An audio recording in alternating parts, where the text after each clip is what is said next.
São 7h34. Como eu falei lá no comecinho do programa, a gente vai falar hoje sobre dores articulares. Com frio pioram bastante as dores nas articulações, principalmente para quem sofre, né, com algum problema, como artrite, artrose, outras doenças, né, gota, bursite, enfim. Para falar sobre o assunto, o TNews recebe aqui o ortopedista Thiago Fux, que é cirurgião do joelho e do quadril. Bom dia, doutor, seja bem-vindo.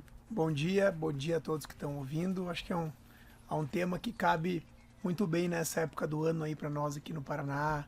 Aqui em Curitiba tá frio, mas em algumas cidades do interior eu sei que tá mais frio. E final de semana vai estar mais frio ainda, né? Pois é, vai despencar a temperatura, a gente vai ter uma onda de frio super rígida agora, com 5 dias seguidos aí, com temperaturas abaixo dos 5 graus. Então, tá bem no momento da gente falar sobre o assunto. Vamos começar do começo. Eu queria que você explicasse quais geralmente são as principais causas de dores articulares. Por que as pessoas têm dores articulares? A gente sempre divide dor articular em dois grandes grupos, né? Existem as dores articulares relacionadas a uma lesão aguda, um trauma, um entorse, uma queda, né? Então são lesões esportivas, são lesões por uma queda no solo, uma torção, que são coisas mais agudas. Mas nesse assunto em específico, buscando mais a questão do frio ou daquela coisa mais crônica, que é esse outro grupo, um grupo maior de pacientes, são coisas muito relacionadas às doenças crônicas, em especial os desgastes, né, as lesões degenerativas das articulações, que de uma maneira mais leiga de falar, é o desgaste ou a artrose das articulações. Em especial, as articulações que a gente usa mais. Então, é muito frequente nós termos dores crônicas articulares, especialmente na coluna lombar, no quadril e no joelho.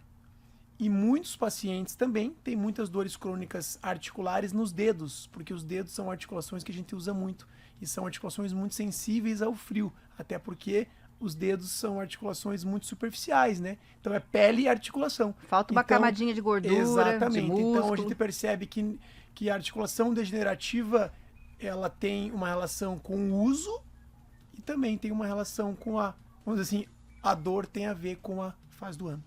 Vamos falar então das que não são esse machucado, né? Esse machucado pontual, que é dessa que você fala de...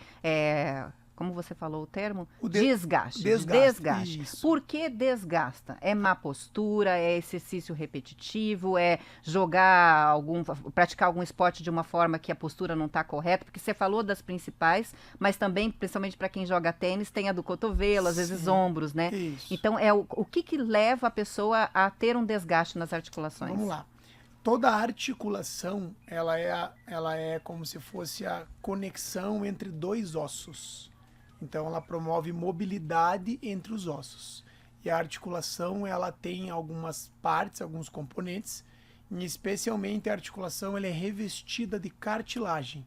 Para falar de uma maneira simples, é como se fosse o pneu do carro. Alguma coisa que desliza e que dê menos atrito. Então o desgaste da articulação está relacionado ao desgaste da cartilagem articular. E esse desgaste vai gerando um processo de inflamação e dor. Então, desgaste articular é desgaste da estrutura que protege o osso na articulação. Então, quando se fala em artrose, osteoartrite ou desgaste da articulação, nada mais é do que um desgaste da cartilagem. Outras doenças que causam dor articular crônica, às vezes, são as tendinites, que são as inflamações dos tendões perto da articulação. Mas por que a gente tem isso, né? Por que as pessoas têm isso? Bom, todo mundo vai ter um desgaste natural devido ao envelhecimento. É normal ter algum grau de desgaste após 40, 50, 60 anos. Isso é aquela fala que as pessoas falam, isso aí é coisa de velho, artrite, artrose. Isso. Sim, também. Todo mundo com 80 anos vai ter vários graus de artrose, até porque usou as articulações por 80 anos. O problema está especialmente nas pessoas que têm artroses mais precoces, mais cedo, em especial quando ela limita ou traz algum prejuízo nos hábitos de vida. Então, quem são essas pessoas que têm geralmente artrose precoce? Um dos principais fatores relacionados à artrose precoce é a obesidade, né? O sobrepeso e a obesidade, que hoje é uma das principais doenças de saúde pública mundial, é um dos fatores que isoladamente gastam mais articulação. Por quê? Imagine que o quadril tolera em média 3 vezes o peso do corpo a cada passo, o joelho 5. Então, se você está 5 quilos a mais no peso, a cada passo o teu quadril tolera 15 quilos a mais do que deveria, o teu joelho 25. A cada passo, por dia, por meses, por anos. Então, você vai gastando mais porque tem mais carga. Deformidades anatômicas ósseas, algumas pessoas que nascem com problemas ou que têm problemas, vamos dizer assim, relacionados aos traumas que causam deformidades.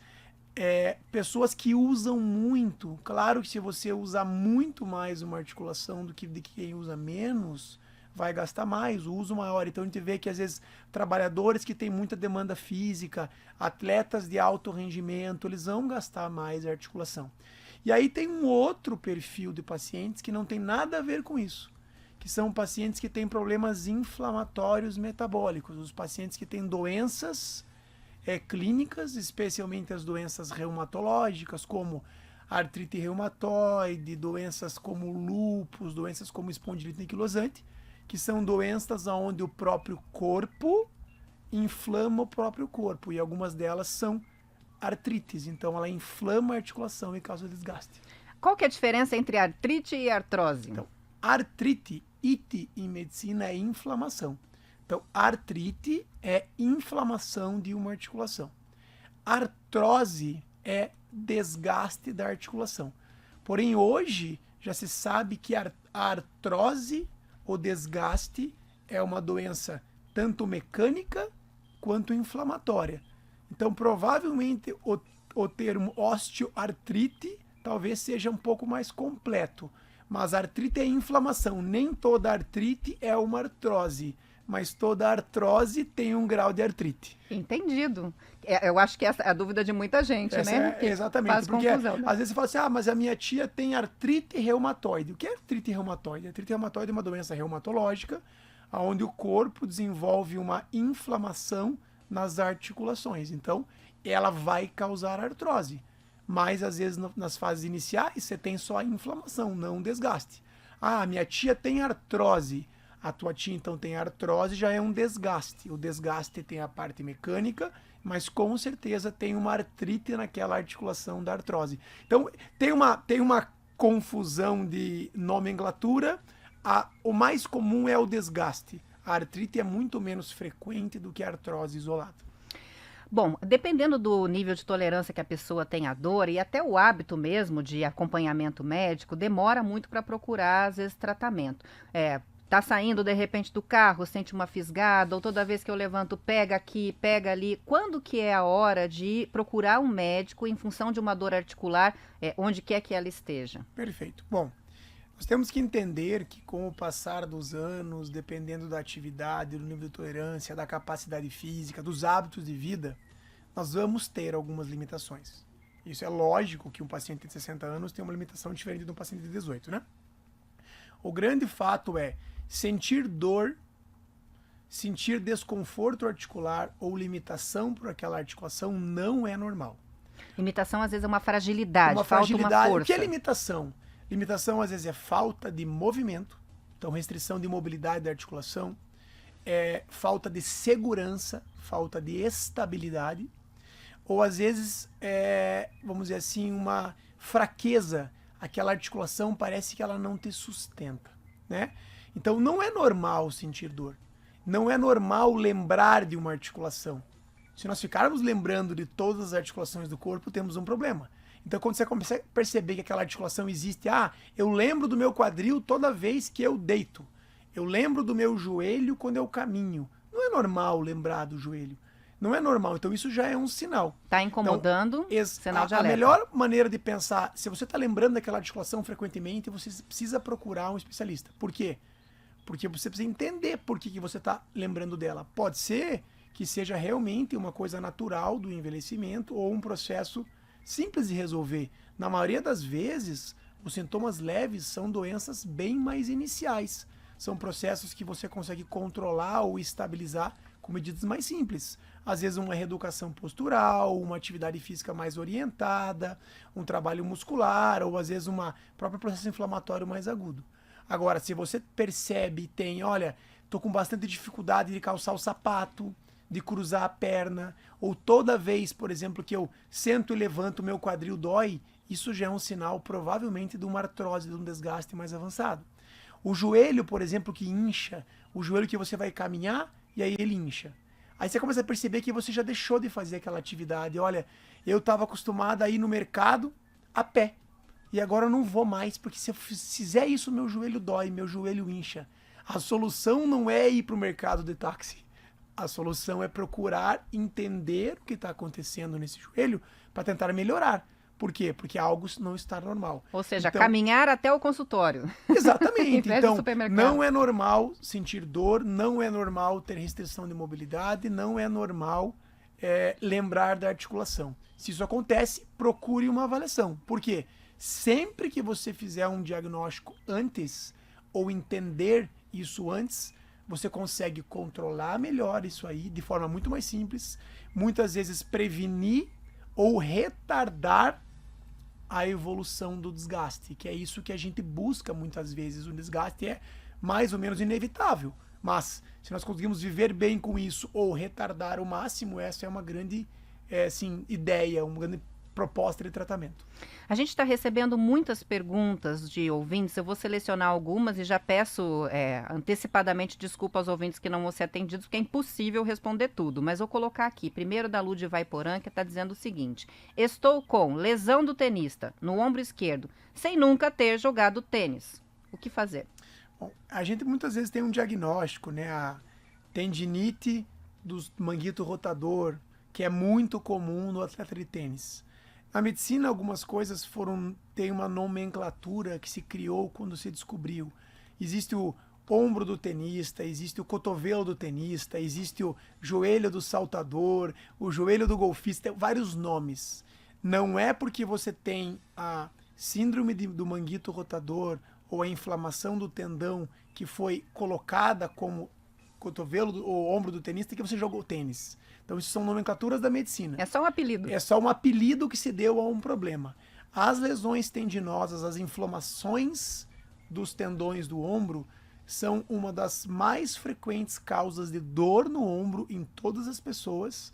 E a principal causa disso é falta de exercício adequado, uso muito intenso da musculatura do ombro, especialmente acima do ombro, né? Acima do nível do ombro, pessoas que usam o braço levantando bastante, mas também bastante relacionado nas mulheres, em específico a problemas metabólicos, a queda hormonal na menopausa. Então tem várias coisas envolvidas, não é só às vezes mecânico o negócio, às vezes é mais global e clínico. Tem a participação da Adriana de Colombo, ela diz o seguinte: estou com artrose nos joelhos e quadril, hipocondilite no cotovelo, mas é de trabalho repetitivo. Já foi feito punção, uma porção de coisas, nada resolve. Sou nova ainda, começou com 49 anos. Então, ela está relatando problemas frequentes de dor de quem trabalha bastante ou quem usa bastante as pernas e o cotovelo, né? O cotovelo, a epicondilite é a cotovelo do tenista. E ela não está tendo cotovelo do tenista porque ela joga tênis, e sim porque ela trabalha bastante. A minha orientação nesses casos, ninguém tem artrose em tudo ou desgaste em tudo apenas porque usa muito. Quase sempre isso está relacionado a um excesso de esforço, especialmente num corpo que não está preparado para isso. Então, muito provavelmente que ela desenvolveu esses desgastes, essas inflamações, porque ela tem uma demanda muito pesada de trabalho, ok, mas isso faz parte. Cada um tem as suas dificuldades, as suas capacidades necessárias no trabalho. Porém, se ela fizer um trabalho preventivo, de um trabalho muscular, de fortalecimento muscular, de melhora da saúde global, especialmente com exercício físico contínuo para melhorar as articulações, isso melhora muito. Ah, mas eu já faço muita força no trabalho. Não tem nada a ver fazer força no trabalho com fazer exercício para qualidade de saúde. Então é muito importante, em especial essas pessoas que precisam da demanda física para trabalhar, que elas façam um trabalho preventivo de musculação, de pilates, atividade física para a saúde. Para quê? Para viver melhor e para prevenir lesões relacionadas ao trabalho, ao esporte, o que seja. E eu imagino que numa situação assim, especialmente, esse exercício tem que ser acompanhado, porque a musculação mal feita ou exercícios até moderados e leves mal feitos podem levar também a lesões, né? Sim, como tudo, a gente tem hoje profissionais adequados para orientar a atividade física de maneira correta.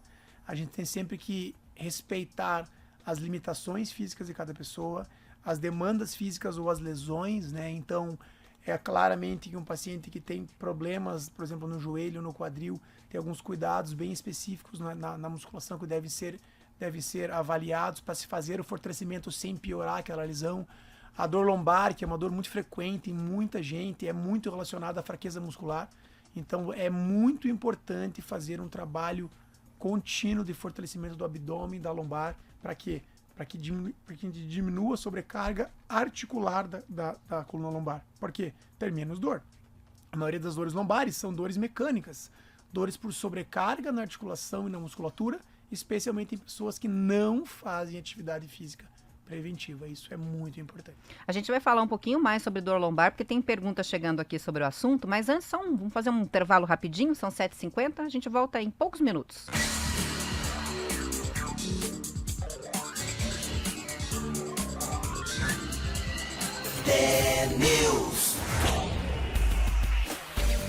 São 7h52. Hoje está aqui no estúdio o médico, ortopedista, cirurgião do joelho e quadril, Thiago Fux, falando sobre doenças que causam dores articulares e tirando muitas dúvidas aqui dos ouvintes. Antes do intervalo, ele estava justamente falando sobre a questão das dores na lombar. E a André escreveu para a gente ao mesmo tempo. Ela disse, e a dor lombar, quem trabalha muito tempo sentado, o que causa, o que fazer? Bom, dor lombar é a dor mais frequente do mundo, né? Tem alguns estudos que mostram que 95% das pessoas no mundo algum dia vão ter alguma dor lombar. Então, assim, será que todo mundo que tem dor lombar tem uma doença na lombar? Não, né? Não é isso que acontece. Então, a principal causa de dor lombar está relacionada à fraqueza muscular da coluna lombar, né? Isso causa dor muscular na lombar, que é a dor mecânica, que é a dor mais comum, relacionado a ficar muito tempo sentado, sentar de forma incorreta, a ergonomia do trabalho, o tipo da cadeira, a maneira com que você faz, vamos dizer assim, as posturas no trabalho, o jeito de sentar. Pessoas que andam muito, carregam peso, então é muito importante saber que a principal causa do lombar não é uma doença, e sim uma fraqueza muscular. Existem as pessoas que acabam tendo lesões lombares, os desgastes na coluna lombar, as hérnias de disco, artrose, estenose da coluna, que são já processos mais crônicos e degenerativos. Então, a minha orientação sempre se você tem dor lombar crônica, provavelmente o primeiro tratamento é melhorar a qualidade de saúde da tua musculatura lombar e abdominal, fazer atividade física sob orientação para melhorar a tua lombar.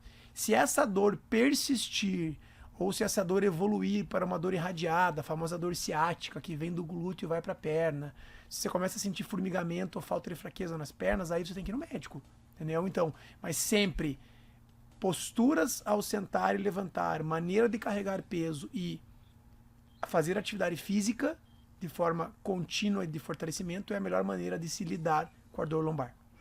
O Júlio de São José dos Pinhais escreve para a gente para dizer o seguinte: no caso de lesão no joelho, no menisco medial, existe tratamento ou indicativo de cirurgia?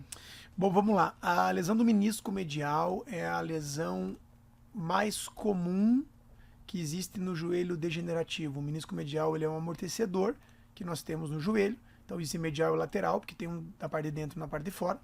Então, o menisco medial, o tratamento do menisco medial depende de vários fatores, especialmente da idade do paciente, do tipo da lesão e do grau de artrose.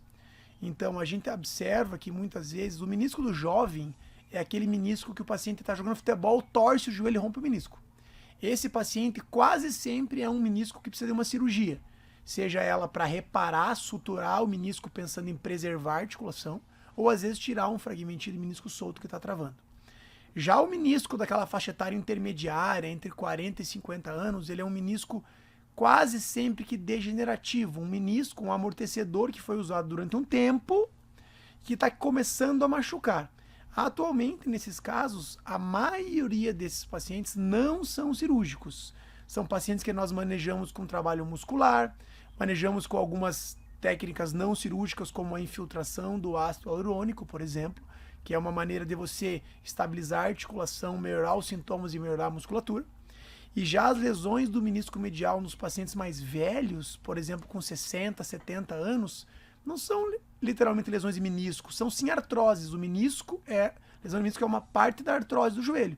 Então tem que se avaliar esse joelho de uma forma muito completa para entender se é um menisco do jovem, um menisco intermediário, um menisco do velho, e se é um menisco de artrose, porque o menisco da artrose muitas vezes quer tratamento da artrose, e esse tratamento pode ser uma infiltração de ácido hialurônico ou pode ser uma prótese total do joelho, que é uma cirurgia para a gente substituir a articulação do joelho, a parte de carga, que atualmente uma das grandes evoluções aí na área médica é a utilização da cirurgia robótica para se realizar as artroplastias, tanto de joelho quanto de quadril. Por quê? Porque a tecnologia veio trazer a precisão do auxílio robótico para nós implantarmos próteses muito mais precisas e bem posicionadas, buscando pacientes mais bem alinhados e tratados. Próteses hoje que têm muito mais durabilidade, né? Os pacientes eram muito preocupados. Doutor, mas eu preciso fazer uma prótese, diz que a prótese só dura 10 anos. Não, a prótese não dura 10 anos. Próteses de boa qualidade, próteses bem implantadas e bem cuidadas, tanto de joelho quanto de quadril, a grande maioria delas, 80%, 90% delas, estão normais por mais de 20 anos. Então é muito importante entender que se você tem artrose no quadril e no joelho, talvez seja a doença que mais preocupe os idosos e que precise de uma cirurgia, como a prótese, tanto no joelho quanto no quadril, fazer essa cirurgia com uma equipe especializada, ter uma prótese de boa qualidade, ter uma prótese muito bem feita, e hoje a robótica trouxe uma precisão de menos de milímetro e menos de meio grau na implantação do implante, vai te dar uma qualidade de vida normal. É por isso que se usa a robótica? As grandes vantagens da robótica no joelho e no quadril, na prótese, hoje é precisão. Então, aumentou muito a precisão. Ou seja, as próteses são implantadas com precisões de menos de 1 milímetro e menos de meio grau, o que traz uma prótese perfeitamente alinhada e individualizada para aquele paciente. Consequentemente, são pacientes que têm menos problemas no pós-operatório, próteses mais alinhadas, próteses mais estáveis. Consequentemente, recuperam mais rápido e têm uma vida praticamente normal. Os pacientes com prótese de joelho e prótese de quadril retomam quase todas as atividades que faziam antes. Ah, mas eu fazia esporte. Sim, se você fazia esporte antes da prótese, você vai reabilitar e provavelmente com 3 a 4 meses pós-prótese você vai estar fazendo os esportes que você fazia antes. Ou alguns pacientes falam assim, mas olha, eu estava acostumado a ir para academia, eu dava uma corridinha, eu jogava tênis, agora eu não consigo mais. Você vai fazer a sua cirurgia, você vai reabilitar. O tempo médio de reabilitação de uma prótese de joelho e quadril para o retorno ao esporte é entre 4 e 6 meses e você vai voltar a fazer aquilo. Então é muito importante que os pacientes que têm artrose e precisam de prótese entendam que a vida pós-prótese é muito próxima, para não dizer igual, ou às vezes melhor, do que a vida que você tinha antes com a artrose. Porque a tecnologia e a evolução da medicina trouxe uma qualidade de vida próxima do normal com prótese. São 7 horas e 59 minutos, dava para conversar mais uns 2 dias aqui com o Dr. Thiago Fux, ele que é cirurgião do joelho e quadril, ortopedista, e tirou muitas dúvidas aí sobre doenças e dores articulares. Agradeço pela sua presença, participação e até uma próxima, porque sobrou bastante pergunta para mais uma entrevista. Eu agradeço a todos, obrigado a oportunidade de conversar, tentar ajudar os pacientes. Se quiserem saber um pouco mais sobre isso, nós estamos bem presentes aí nas redes sociais do Instituto Fux, tanto no Instagram quanto no nosso canal do YouTube, tem bastante vídeo, bastante conteúdo de informação para ajudar vocês a viverem melhor. Quem quiser contato, manda mensagem no WhatsApp que a gente encaminha os contatos, o canal para falar com ele nas redes sociais. A gente publica também lá nas redes, junto com fotos, junto com o vídeo. Fica disponível a entrevista no nosso canal do YouTube, TNews no Ar. Você ouvinte pode depois assistir novamente, compartilhar com todo mundo. Eu vou encerrando por aqui. Amanhã às 10 para as 7 tem mais TNews. Aos ouvintes, excelente quinta-feira e até lá.